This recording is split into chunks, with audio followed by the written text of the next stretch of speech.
This will be lesson 0.2.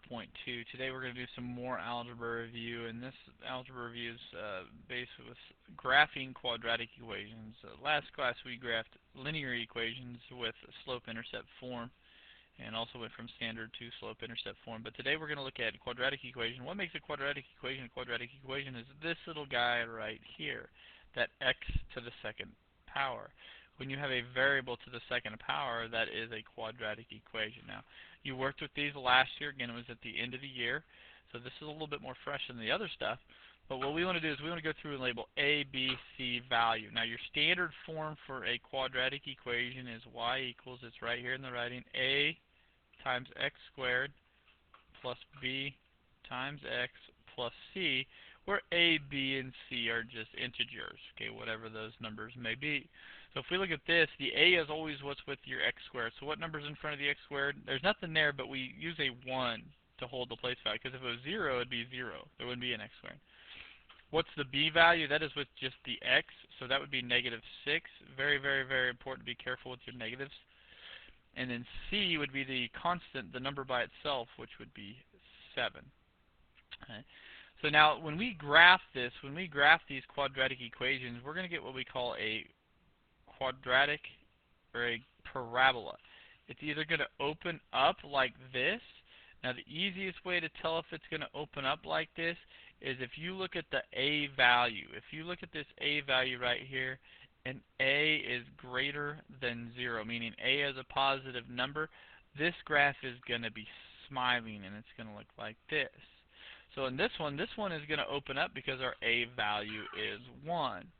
If we jump forward and look at number 2, where we have an a value of negative 2, this one is not going to open up. This one is going to be opening what we say down.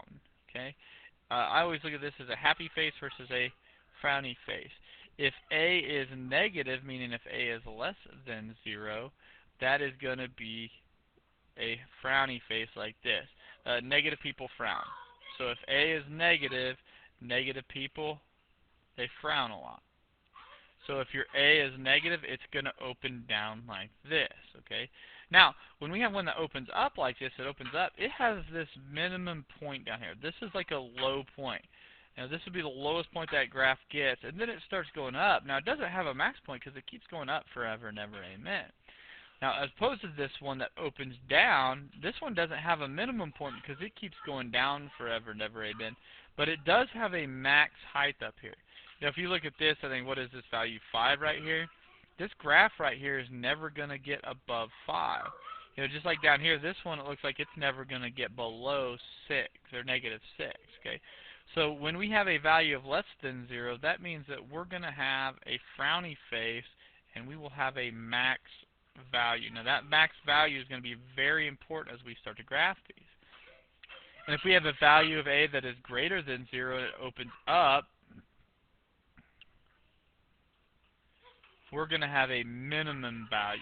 And again, that minimum value is going to be very, very important once we go through these. Okay, so we're going to say this. Now, when we go to graph this guy, we're going to do old school T-chart because there's no just really slick, quick way to do this unless you have a graphing calculator. All right. But what we're going to do is make a T-chart. We need to figure out, where do I start at, or where should I start this graph at? Well, what we're going to do is we're going to look for that min or max value. What we're going to call that guy is the vertex. Now, this vertex is a max value, and this vertex is a min value, but they're both a vertex of their appropriate parabola. Okay, so to find that vertex, we're going to use this little bitty formula right here, the x equals negative b. The negative b over 2a is what we need to use, okay, for both of these vertices here. So what we're going to do is we're going to take the b value, and we're going to find this vertex of the graph that we have. Now, again, we know that this graph opens up, but we don't know where it starts at. So we know it's going to kind of look like the one that I have here. It's going to open up, and it's going to have a minimum value in there, but we need to find that minimum value. Now, remember, it has an x and a y value. To find that x value, that's what we're going to do with that negative b over 2a right here. Right? So let's go do the math on that. We're going to take the opposite of b. Now, my b value is negative 6, so hopefully you know what the opposite of negative 6 is. That's going to be positive. Okay, all over 2 times the a value, which is 1. So that's going to be positive 6 over 2, which is going to be 3. So my x value of my vertex right here is going to be somewhere at 3. Let me get rid of all this stuff so I can start drawing another nice pretty parabola on there. Okay, I know my vertex is going to be somewhere at x equals 3. So here's x equals 3. So somewhere along this vertical line right here, my vertex is going to lie somewhere along here. Now we need to figure out what is that corresponding y value, so where is it at?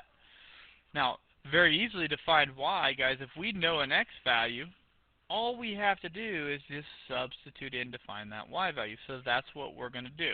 Now you're going to have to kind of write small today to fit this all in, or you do your work on a separate sheet of paper. So I'm going to come down here.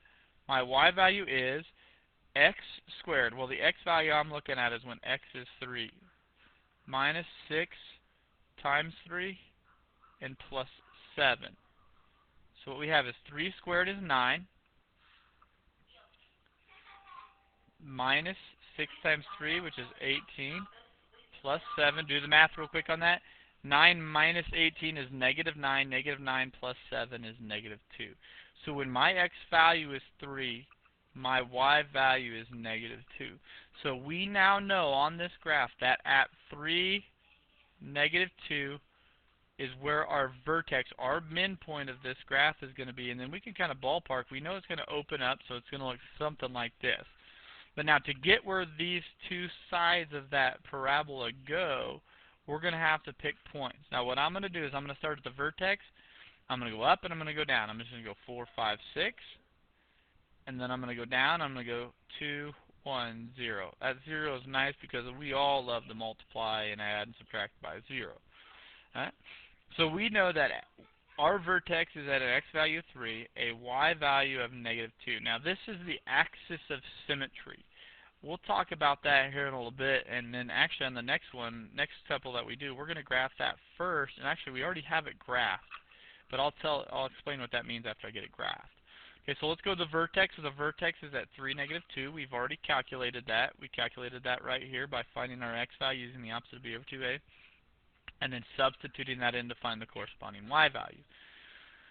So let's go find all these other points that we have to do here in order to graph this. Now, I'm going to start here with the 2. So we're going to go down here. Again, we're going to have to write small, and we've got a lot of work to do here. Very tedious, so you're not going to have a whole lot of problems on your homework.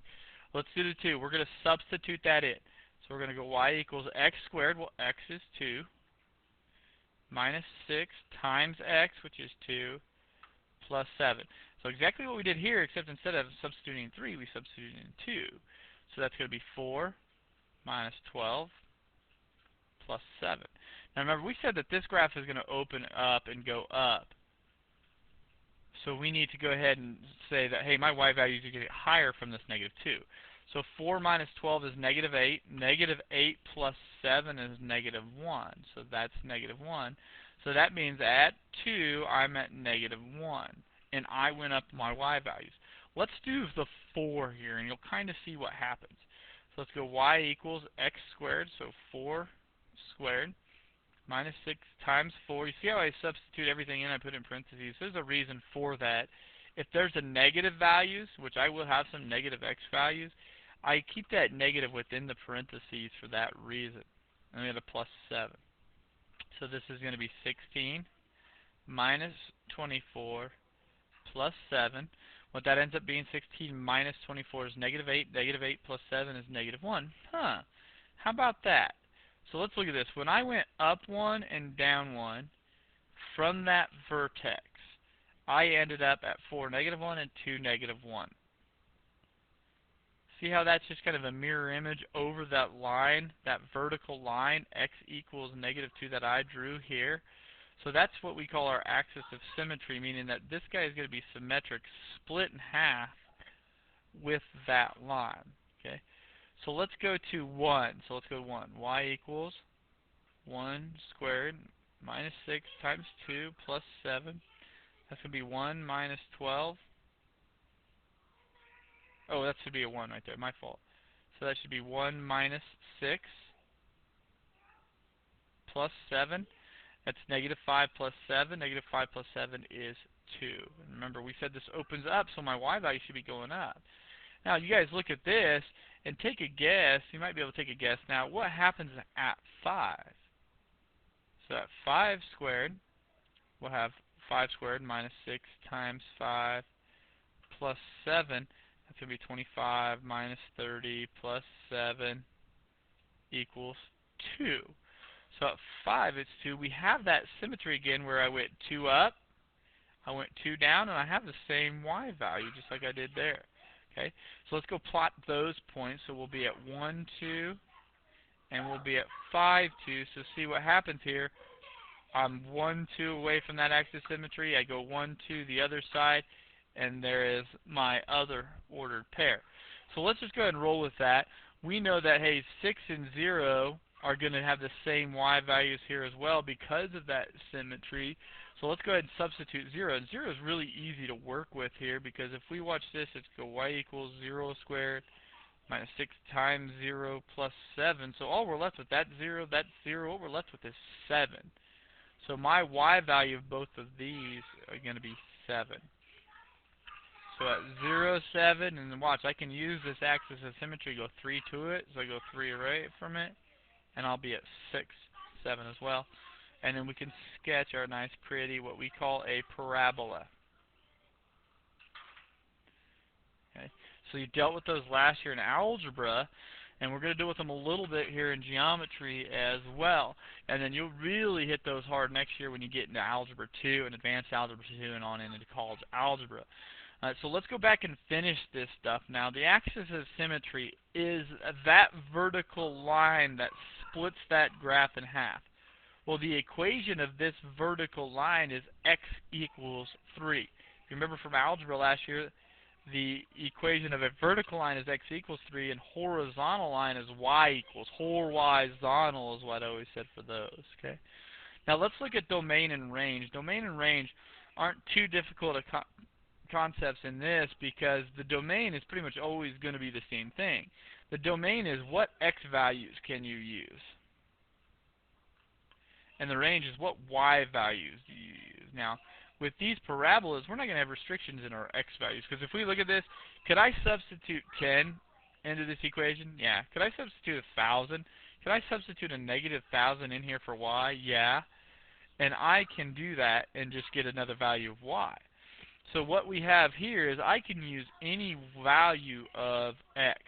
So we're going to represent that this way. Now you need to be very nice and neat on this so you can show this and redo this when you do your homework. The domain is the set of values x such that x is in the element, that's what this little thing stands for, of all real numbers. Now, just learn to write that down for now. You'll really explore that when you get into Algebra 2 and see what that represents. But what this says is that, hey, I can use any value of x such that x is a real number. Okay, when you get to Algebra 2, you'll look at what numbers aren't real.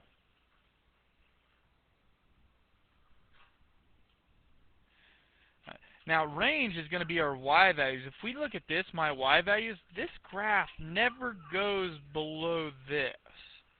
That value of -2, that y value of -2. It goes to -2, but it never goes below there. It does, though, keep going on forever and ever up. So what we're going to do here for our range is we're going to say that the range, now remember these are my y values, the range is in the set of y values such that y is always going to be above or equal to -2. So I'll have a y value for every y value that's at -2 or above. And actually most of these cases, all these cases except for that -2, I'm going to have 2 y values there. Okay, so that is this whole thing in a nutshell. Okay, all right, let's go repeat that. We're going to do 2 more of these to get this down. So if we look at number 2, we have y equals -2x squared plus 3. Now, if you notice on this one, there's no, like, x value. So it's y equals -2x squared plus, I'm going to put an x value there, 0 times x plus 3. So when we go look at this, because there is no x value there, we're going to say that the b value is 0, and this 3 represents that constant c. That 3 is a constant because there's no variable. That 3 is not going to change with the variable. It's always going to be 3. So when we go to do, remember, this guy opens down. So we know it's going to look something like this. So we need to find that vertex or that max point right there. Now remember to do that, we use that little opposite of b over 2a. So we're going to do the opposite of b over 2 times negative 2. Great thing about this, that's 0 divided by something, so that's going to be 0. So the x value of my vertex is 0. That means somewhere here at 0 on this vertical line, going through the x value of 0, my graph is going to split and open down. So it's going to look something like that. We just don't know what the y value of that vertex is. So remember, this is my axis of symmetry, this vertical line. So we can go ahead and write that. It's going to have a equation of x equals 0. We also can kind of start this vertex right here. We know it's going to go through 0 somewhere. We just don't know the y value. So let's go ahead and find the y value here.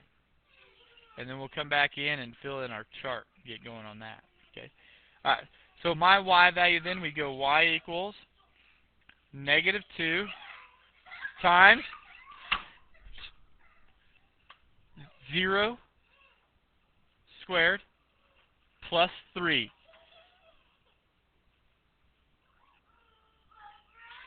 So now we go ahead and finish the arithmetic on this. 0 squared is 0. 0 times negative 2 is 0. 0 plus 3 is 3. So when my x value is 0, my y value is 3. So we know my vertex is at 0 left or right and 3 up. So there's my vertex. And then we know that it's going to open down from there. So my y values are going to get lower and lower as I go with my x values. Okay. So let's go ahead. There's my y value is 3. So let's go ahead and fill in our chart. 3 up, 2, 3. 3 down, just like baseball. Okay. Now we're going to substitute in, and we're going to go ahead. So now we can go on to the other values here, where we need to go to 1, 2, 3, negative 1. Now remember, we are going to have that symmetry, so the 1 value, the y value of the 1 and the negative 1 are going to be the same, the 2 and the negative 2 and the 3 and the 3. Negative 3, so we can use that symmetry and do less work as long as we're very, very careful with our work. So we're going to go y equals negative 2. Now I'm going to use 1 because that's just a little bit easier to use than that negative 1. So we're going to go 1 squared plus 3. Let's do the arithmetic. That's 1. 1 squared is 1 times negative 2 is negative 2 plus 3, which is 1. Okay. Now we said these y values should be going down because we're getting less and less here, because we're going to open down. So we're going to have a y value of 1 for 1 and a y value of 1 for negative 1. Okay, let's go do 2. So we'll go y equals negative 2 times 2 squared. Remember, this is going to work for negative 2 as well, plus 3. We should be decreasing. So that's going to be 4. 4 times negative 2 is negative 8. Negative 8 plus 3 is negative 5. We'll be at negative 5. Negative 5. 3. Let's go and do 3. So it will be y equals negative 2 times 3 squared plus 3. So that would be 9, negative 18. Negative 18 plus 3 is negative 15. Now, if you look at that, you know that's going to be off your chart because we only have a 10 by 10 grid, but we can get the gist of it with what we have. Okay. So let's go ahead and graph this. So we'll go over to our graph and we'll fill, and we kind of have the, I already kind of did the vertex at 0, 3, and then we can go to 1, 1. Now I'm going to use my axis of symmetry because I'm going to be over here at negative 1, 1 as well, and they're 1 to the vertex, or to the axis of symmetry, and 1 away from the axis of symmetry. And then we'll go 2, negative 5, negative 2, negative 5, and then we got 3, negative 15 way down here, so we can just go ahead and graph it, and we're going to go whoop. We will not use a straight edge to graph these because these are not linear graphs. These are curves, okay? So now we need to fill in the domain and range. Remember the domain on these guys, the ones that we're going to do are always going to be the same. We can pick any x value to substitute in there. So we're going to say it's an x value such that x is an element of the set of real numbers. Okay, That's what that double bar R stands for. It really all it is a capital R and draw another bar down it, and that just stands for real numbers. Okay, you'll work with that a lot next year in Algebra 2. Now the range, if you remember, the range varies with the graph. So this is the one that we got to be careful. The range is all the y values such that y is what's, if we look at this, we have a max value. So we're never going to have a y value over that 3. So we're going to have y is going to be less than or equal to that 3. 3 works because 3 is our vertex, but it's always going to be less than 3. We won't have a y value greater than 3. Okay, so that is graphing these quadratics right here and looking at the domain and the range and all this stuff that you're going to do next year in Algebra 2 as well, and that you did last year in Algebra 1. Alright, so let's go to number 3. This will be the last one, and then you get started on the homework. Let's go through and label our A, B's, and C's. We look at A is 1. Remember, it's not there. We're going to put a 1 there. B is 4, and C is negative 4. Now let's look at this and think a little bit so we can get an idea what the graph is going to look like. Is this graph going to open up or down? This graph, A is positive, is going to open up. What we need to find is where does it start at? Where's that vertex at? So let's go look at that. Let's go find the vertex. So we're going to use the opposite of B, the opposite of 4, all over 2 times A. That's going to be negative 4 divided by 2, which is negative 2. So we know the x value of my vertex is going to be at negative 2. So we can kind of start filling several things out at once. So that means over here at x equals negative 2 is where my vertex is going to be. So what I'm going to do is go ahead and draw that axis of symmetry, that line that's going to cut my parabola in half. So I know that this line, this vertical line going through x equals negative 2, which has an equation of x equals negative 2, is my axis of symmetry. And then my graph is going to open up somewhere with its vertex on that vertical line. That's why the axis of symmetry is handy. It kind of splits that graph in half. So let's go find our y value. So we've got to do a lot of substituting. Here comes a lot of arithmetic. So show your work nice, neat, and organized, or you're going to get lost on these. So we're going to go y equals x squared. Well, my x value is negative 2. Here's why I put it in parentheses. Plus 4 times negative 2 minus 4. So that's 4.